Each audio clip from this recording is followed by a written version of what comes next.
આ 206 નંબરનો માલિક કોણ જેવું હોય આ પાણી જો તમારું કઈ રીતે જાય છે આ વાડામાં તમારું પાણી જાય છે આ કાંઈ જે કાંઈ રિપેરિંગનો ખર્ચ આવશે એ 206 વાળે ભોગવવાનો રહેશે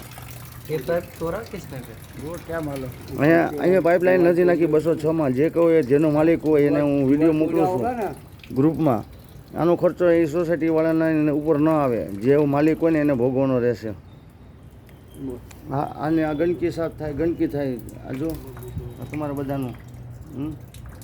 પછી ડેનેજ ખાતાવાળા મ્યુનિસિપાલિટીવાળા દંડ કરવા તો મારી જવાબદારી નથી હું હમણાં મ્યુનિસિપાલિટીના ડેનેજ ખાતામાંથી બોલાવું છું કે મેલેરિયાના તાવની બહુ છે અસર બરાબર આ 206 નંબર જેનો આવ્યો હોય 207 ને 206 આ જોઈન્ટ છે બધાનું બરાબર ઉપરનો આગળનો આ જેટલા છે એના માલિક હોય એને આ ખર્ચો દેવાનો રહેશે એને આગળ 208 209 207 208 હા ઓલી બાજુ હા હમણાં